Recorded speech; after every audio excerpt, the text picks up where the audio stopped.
നമസ്കാരം, നമസ്തേ തിരുവനന്തപുരത്തിലേക്ക് സ്വാഗതം. നാടോടുമ്പോൾ നടുവേ ഓടണമെന്ന ഒരു ചൊല്ലുണ്ട്. നാടിനൊപ്പം ഓടിക്കൊണ്ടിരിക്കുകയാണ് ഓട്ടത്തോടോട്ടം.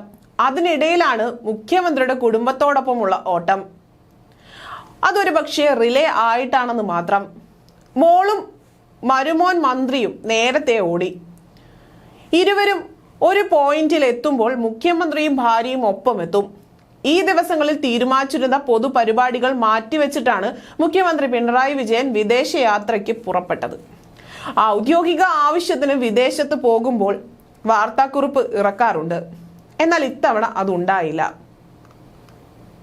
സ്വകാര്യ സന്ദർശനമായതിനാലാണ് അത് ഒഴിവാക്കിയത്. യാത്രാ വിവരങ്ങൾ ഗവർണറും അറിയിച്ചിട്ടില്ല.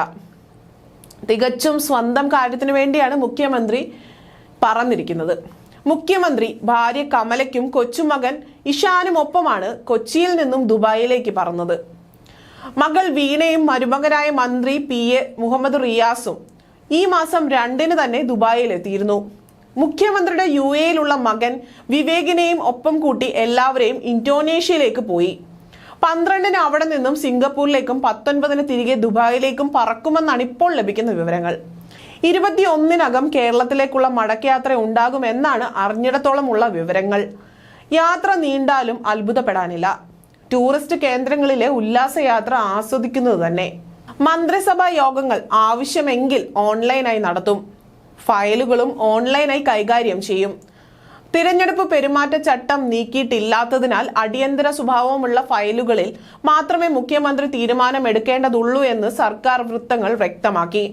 ഇടതുപക്ഷം സജീവമായി മത്സരരംഗത്തുള്ള ബംഗാളും ത്രിപുരയും അടക്കമുള്ള സംസ്ഥാനങ്ങളിൽ പ്രചരണം നടക്കാനിരിക്കവെയാണ് വിദേശ സന്ദർശനം നടന്നിരിക്കുന്നത്.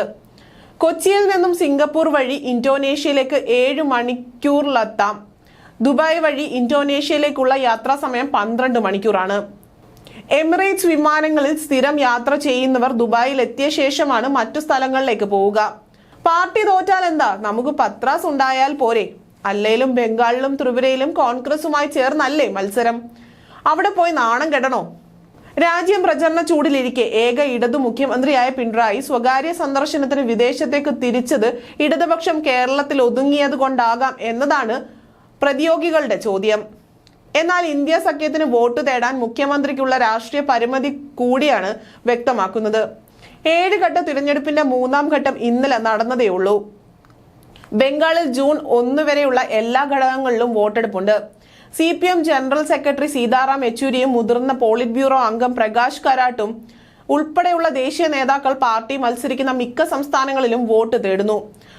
അതേ ദേശീയ നേതൃത്വത്തിലുള്ള മുതിർന്ന PV അംഗമായ പിണറായിക്കും പക്ഷേ കേരളത്തിന് പുറത്തും റോളില്ല.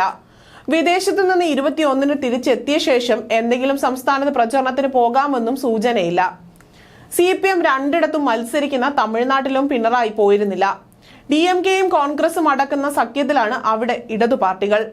കേരളത്തിൽ കോൺഗ്രസിനെതിരെ അതിശക്ത പ്രചരണം നയിക്കുന്നതായിരുന്ന പിണറായി തമിഴ്നാട്ടിലേക്ക് വരേണ്ടത് അവിടുത്തെ പാർട്ടി തീരുമാനിച്ചതായിരുന്നുവെന്നും ഇവിടെ പ്രതിപക്ഷ ആരോപണം.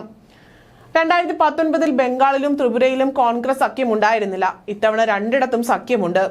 മുഖ്യമന്ത്രിയുടെ വിദേശ യാത്രയുടെ സ്പോൺസർ ആരാണെന്ന് പറയേണ്ടതില്ല എന്ന് LDF കൺവീനർ പറയുന്നത്. നിങ്ങളല്ലല്ലോ ചെലവ് വഹിക്കുന്നത്. മാധ്യമങ്ങൾ അറിഞ്ഞില്ല എങ്കിൽ അത് അവരുടെ കഴിവുകേടാണ്. പാർട്ടി അറിഞ്ഞാണ് യാത്ര ചെയ്യുന്നതെന്നും ഔദ്യോഗിക ചുമതല മറ്റൊരാളെ ഏൽപ്പിക്കുന്നത് പതിവില്ല എന്നും ആരൊക്കെ ഏതിടങ്ങളിൽ പ്രചരണത്തിന് പോകണമെന്ന് തീരുമാനിക്കുന്നത് പാർട്ടിയാണെന്നും മുഖ്യമന്ത്രിയുടെ യാത്രയെക്കുറിച്ച് എന്തിനാണ് വിവാദം ഉണ്ടാക്കുന്നതെന്നും നിയമലംഘനമോ ചട്ടലംഘനമോ മുഖ്യമന്ത്രി നടത്തിയിട്ടില്ല എന്നുമാണ് പാർട്ടി പറയുന്നത്. യാത്രയെക്കുറിച്ച് പാർട്ടി അറിഞ്ഞിരുന്നു. കഴിഞ്ഞ ദിവസം മുഖ്യമന്ത്രിയോട് സംസാരിച്ചിരുന്നു. ഞങ്ങളെക്കുറിച്ച് ഞങ്ങൾ തീരുമാനിക്കാം, നിങ്ങൾ എന്തിനാണ് തീരുമാനിക്കുന്നത് എന്നാണ് EP ജയരാജൻ ചോദിക്കുന്നത്. പറയാൻ കൊള്ളാത്ത ആരോ ആണോ ചിലവാക്കുന്നത്? ഞങ്ങൾ എവിടെയൊക്കെ പോകണം, എവിടെയൊക്കെ പ്രസംഗിക്കണമെന്ന് ഞങ്ങൾ തീരുമാനിക്കുമെന്നും അതിനുള്ള അവകാശം ആർക്കും വിട്ടുകൊടുത്തിട്ടില്ല എന്നും അതിൽ മാധ്യമങ്ങൾ വിഷമിക്കേണ്ടതില്ല എന്നുമാണ് EP ജയരാജൻ പറയുന്നത്. ബോധപൂർവം നുണ പ്രചരണം നടത്തി പ്രതിപക്ഷം മുഖ്യമന്ത്രിയെ വേട്ടയാടുകയാണെന്നും ജയരാജൻ ആരോപിച്ചു. മാത്യു കുഴൽനാടൻ കോൺഗ്രസിൽ നിന്നും ഒറ്റപ്പെട്ടിട്ടുണ്ട്. ഞാനാണ് സതീശനേക്കാൾ പൊക്കമെന്ന് കാണിക്കാൻ മാത്യു കുഴൽനാടൻ നടത്തിയ ശ്രമങ്ങളാണ് തകർന്നടിഞ്ഞിരിക്കുന്നത്. എന്തിനാണ് മുഖ്യമന്ത്രിയെയും അദ്ദേഹത്തിന്റെ മകളെയും പ്രതിയാക്കുന്നതെന്ന് കോടതി ചോദിച്ചപ്പോൾ ഒരു കടലാസിലെങ്കിലും കൊടുത്തോ? ശല്യക്കാരനായ വ്യവഹാരിയായി കുഴൽനാടൻ മാറിയിരിക്കുകയാണ്. കുഴൽനാടൻ MLA സ്ഥാനം രാജിവെക്കണമെന്ന് VP ജയരാജൻ ആവശ്യപ്പെട്ടു. മുഖ്യമന്ത്രിയുടെ മകളായി പോയതുകൊണ്ടാണ് വിദ്യാഭ്യാസമുള്ള ഒരു പെൺകുട്ടിക്ക് അധ്വാനിച്ച് ജീവിക്കാനാകില്ലേ? ചുമ്മാ മാസപ്പടി വാങ്ങി ജീവിക്കണോ? അതിങ്ങനെ ഒരു ചൊല്ലു തന്നെ ഉണ്ടല്ലോ, നാണം കെട്ടാൽ നാട്ടിൽ കേട്ടു, അത്ര തന്നെ.